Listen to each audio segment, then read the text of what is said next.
वसुदेव और देवकी जी के दुखों का अंत करने के लिए हुआ राम श्याम का अवतार। देवकी उग्रसेन के छोटे भाई देवक की सबसे छोटी कन्या थी। कंस अपनी छोटी चचेरी बहन देवकी से अत्यंत स्नेह करता था। जब उनका विवाह वसुदेव जी से हुआ तो कंस स्वयं रथ हाँककर अपनी उस बहन को पहुंचाने चला। रास्ते में आकाशवाणी हुई, मूर्ख, तू जिसे इतने प्रेम से पहुंचाने जा रहा है, उसी के 8वें गर्भ से उत्पन्न पुत्र तेरा वध करेगा। आकाशवाणी सुनते ही कंस का सारा प्रेम समाप्त हो गया। वह रथ से कूद पड़ा और देवकी जी के केश पकड़कर तलवार से उनका वध करने के लिए तैयार हो गया। तब वसुदेव जी ने उससे निवेदन किया, महाभाग, आप क्या करने जा रहे हैं? विश्व में कोई अमर होकर नहीं आया है।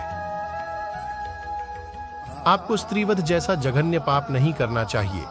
यह आपकी छोटी बहन है और आपके लिए पुत्री के समान है। अतः आप कृपा करके इन्हें छोड़ दें। आपको इनके पुत्र से भय है। मैं प्रतिज्ञा करता हूं कि इनसे जो भी पुत्र होगा उसे मैं आपको लाकर दे दूंगा। कंस ने वसुदेव जी के वचनों पर विश्वास करके देवकी जी को छोड़ दिया। कंस स्वभाव से ही अत्याचारी था,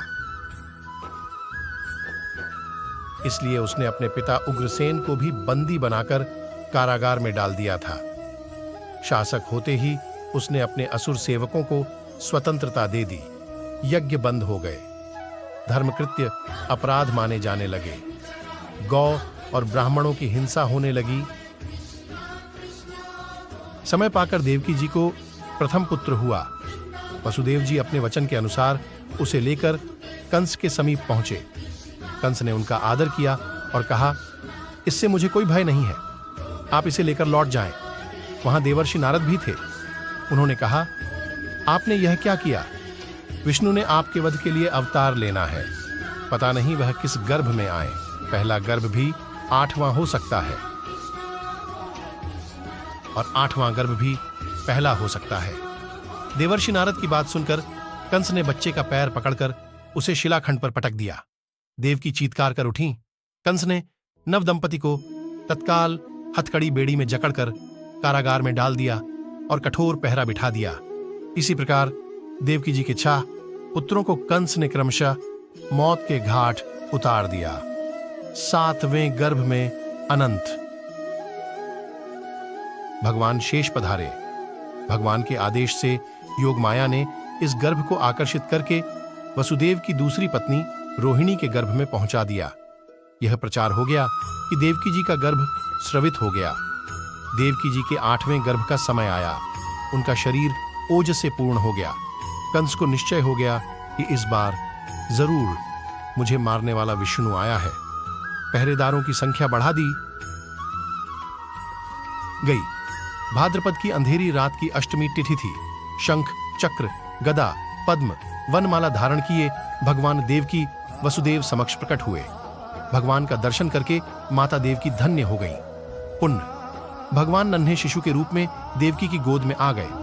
पहरेदार सो गए। वसुदेव देवकी की हथकड़ी बेड़ी अपने आप खुल गई। भगवान के आदेश से वसुदेव जी उन्हें गोकुल में यशोदा जी की गोद में डाल आए और वहां से उनकी तत्काल पैदा हुई कन्या ले आए। कन्या के रोने की आवाज सुनकर पहरेदारों ने कंस को सूचना पहुंचाई और वह बंदी गृह में दौड़ता हुआ आया। देवकी से कन्या को छीनकर कंस ने जैसे ही उसे शिला पर पटकना चाहा, वह उसके हाथ से छूटकर आकाश में चली गई और कंस के शत्रु के कहीं और प्रकट होने की भविष्यवाणी करके अंतर्ध्यान हो गई। एक करके कंस के द्वारा भेजे गए सभी दैत्य गोकुल में श्री कृष्ण बलराम के हाथों यमलोक सिद्धारे और अंत में मथुरा की रंगशाला में कंस की मृत्यु के साथ उसके अत्याचारों का अंत हुआ।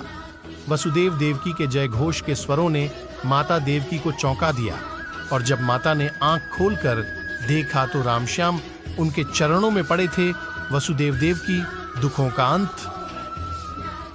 हमारी कहानी अच्छी लगी हो तो चैनल को सब्सक्राइब करके बेल आइकन को जरूर ऑन करें और वीडियो को लाइक करें।